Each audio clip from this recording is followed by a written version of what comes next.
Welcome back to the Gary Sutton Show on WSBA. Friday, I got a text from Chris Haines, who is the mother of Matt Haines, saying that Matt had passed away. He had been in the hospital from the previous Saturday, had a blood clot that had gone to his heart. And Matt was an Army veteran from Manchester Township. He lived out went to Northeastern High School, lived out in Manchester, was wounded while serving in Afghanistan just over 3 years ago. He was 24 years old. When he died, he was shot on patrol June of 2012, shattered 2 of his vertebrae, paralyzing him from the chest down. And if you ever had a chance to meet him, he was, as we said, a 2010 graduate from Northeastern High School. You would have met one of so many people here from our area who have been heroes with us this morning to remember him and to talk a little bit about what's coming up this Friday in remembrance of him. And to talk about heroes and services, Bob Salter, most people know him as Salte. He's the president of the Warrior Brotherhood, and they have been a big part of Matt's life here in terms of, Matt loved motorcycles, as did his father, who died 4 months ago from Lou Gehrig's disease, Lee Haines. And Bob, thank you so much for taking the time to join us this morning. Thanks for having me, Gary. Really a difficult time, because here's a young man that I would dare say a lot of people in the county got to know. There were a lot of benefits done for him, but at the same time, he was trying to do an awful lot for himself as well. Yes, he was. He wanted to give back to the community, which, he was really important to him. One of the things that I learned in getting to know Matt was a kid who was determined to not let this get him down. And he was on our show here the one day, and I still remember the one question I said, did you ever feel like, why me? Why did I get shot? What he said, no. He said, this is what I always want to do, is go in the Army. And he said, I knew what could happen, and it happened, but I have a life, and I'm moving on. And he represented, I think, the kind of courage that we all wish we would have. We never know what we would do in that moment. But your thoughts about that? Exactly, Gary. I mean, he was just a courageous individual. He set goals for himself. He didn't let anything get him down. He rarely ever had a bad day. I was talking to someone the other day who helped to care for him, and she was telling me that one of the things that was most important to Matt was that people not look at him and pity him or feel bad about him, but rather engage him in conversation. And so many times we don't think about it that way, because we feel like, geez, if that were me, would I be as strong? Would I be as courageous? Would I be as able to take that? And yet Matt was one who didn't want your pity. He wanted to make sure that, you knew he had a life and it had a great deal of value to it. Yeah, I think a lot of veterans that have those kinds of injuries don't want to be looked on as pity. They just want people to engage them, and treat them as normal. Nothing really changed. They're still the individual that they were. It's just they have a disability now.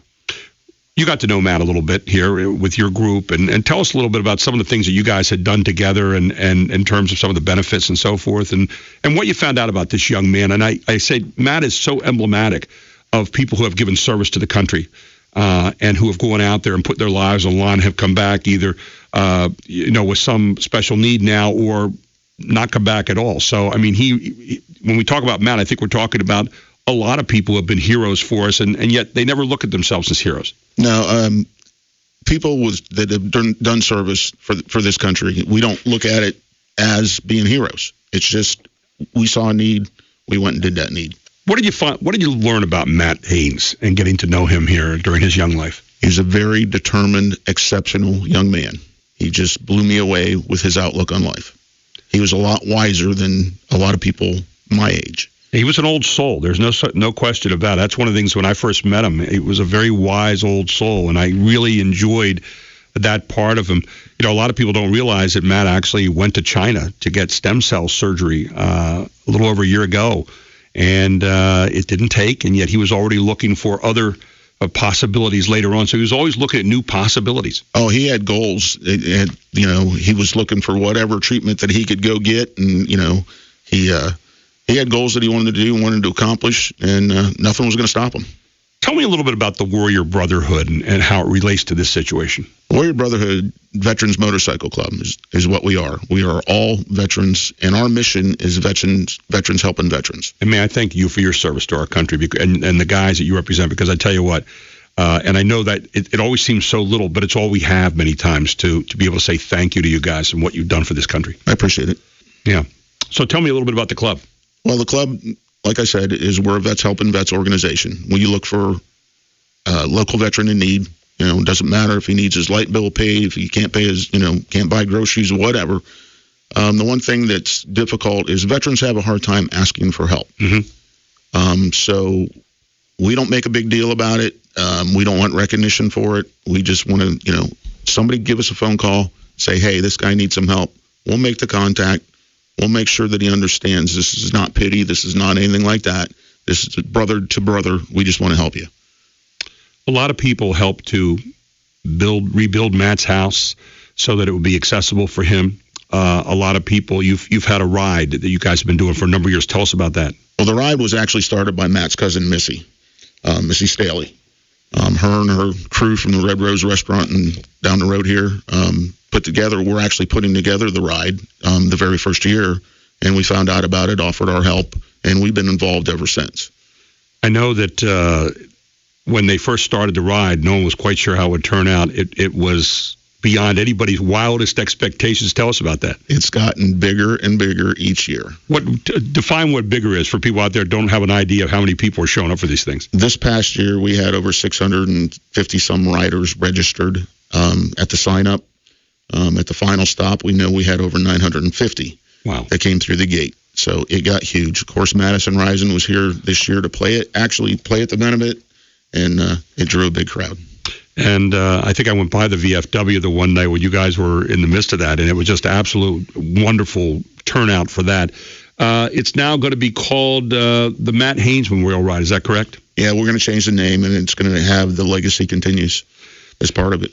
One of the things I saw over the weekend, I was looking at a lot of the pictures that were out there of Matt, and one of the things I remember is he with the headband on, and he had on his leathers that day, and he was sitting in one of the sidecars riding in one of your rides, which was fantastic. That was actually his father, Lee, had that bike done, and the sidecar made up and painted and everything so that him and Matt could ride together. So that was, some of those pictures were from that day, and then this past year after Lee passed, one of our brothers actually rode his motorcycle and had Matt along with him. Warrior Brotherhood. What binds you guys together? What brings you together? I guess it's a bond that you've developed through your service. When you leave service, you just don't find a camaraderie with people that you do when you were in the service. So when you find somebody that's a like soul, you kind of grasp on together and, you share the same experiences. You guys will be there on Friday. Now, Friday, Matt's services are going to be being finalized today, so we will give specifics on that later. But it's going to be at Memorial Hall out in the fairgrounds because of the number of people who, I think Matt became a native son for a lot of people here in this area when he got back home because he represented so many others who I think, in addition to himself, who had this special service and went away and came back home in another way, and yet at the same time, we all wanted to make him our son, did we not? Yes, we did, and it's wonderful how the community turned out for Matt. So many benefits were put on for him, and, just the love and outpouring from people, it was amazing. I know this past year, the money that was given on various benefits, he wanted to put toward other people, to help other people along the way, which was another special part of this young man. Yes, as a member of our club, he wanted to go with the Vets Helping Vets thing this year. The one thing that we're also doing is establishing scholarships in his name.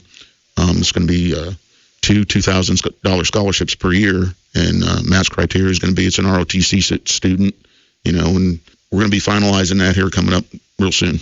On Friday, I understand there'll be a procession.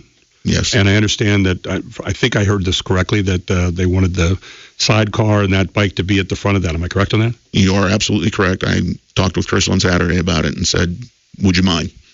And she was all for it. It's amazing. So many times, and I'm sure you hear it as we get older, when I was a boy, we all look back and we never think that the generation behind us has the moxie that maybe our generation had. And yet here was a young man who represents that generation and was very clear on what he wanted to do to serve his country, and went there knowing full well the dangerous area he was going into and so forth, and yet came back home and, again, kept that resolve to continue to live life in a full and wonderful way. I mean, it's terrible when you sit and think that this life was cut short, and yet at the same time, the effort to live it and live every moment is an incredible thing, and speaks awfully well, not just of Matt, but of people of his generation. Yeah, it absolutely does, Gary. Just the young people today, in our club, we have from Vietnam vets all the way through Afghanistan now, and you look at the bonds that develop between the older generation and the younger generation, and it's amazing. It's got to be interesting, and again, just breaking away to your club for a moment here again, the Warrior Brotherhood. It's got to be interesting to hear vets from the Vietnam era, which is now, it's hard to imagine now, like 50 years ago, right. Or almost 50 years ago, to kids now who are coming back from Afghanistan, Iraq, places like that. It's got to be an interesting convergence of conversation there. It is. It's get the alcohol flowing, and it's really interesting. So, but the common theme always is, we did the same thing. Yeah, basically, it's that you face combat, and combat is combat. Things may have changed, weaponry may have changed, but it's still combat, and it's a bond that's shared.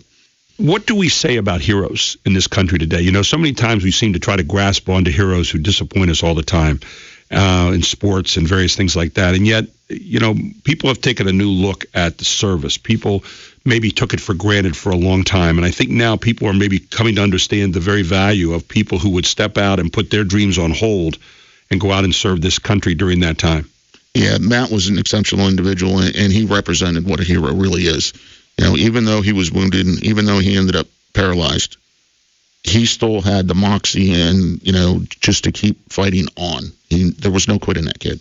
We're going to take a quick break. I want to come back with more. Bob Salte with us here on the Gary Sutton Show, the president of the Warrior Brotherhood, as we talk about the death and passing of Matt Haines, but what a life he lived in the very short time he was here on Earth. We'll be right back on News Radio 910 WSBA. We're talking about a local happening here this morning, and it needs to be mentioned. And for those of you that have known, lost, brought home people who have served this country, the death of Matt Haines certainly hits home for a lot of us. A young man from Manchester, Pennsylvania, who was a graduate of Northeastern High School in 2010, and at the age of 24, died this past Friday ultimately from wounds that he had gotten in Afghanistan, where he was shot through the neck. Broke 2 vertebrae, was paralyzed, and yet that was the only part of him that was paralyzed, because everything else was in good working order. Bob Salter with us here this morning, known as Salte. He's the president of the Warrior Brotherhood.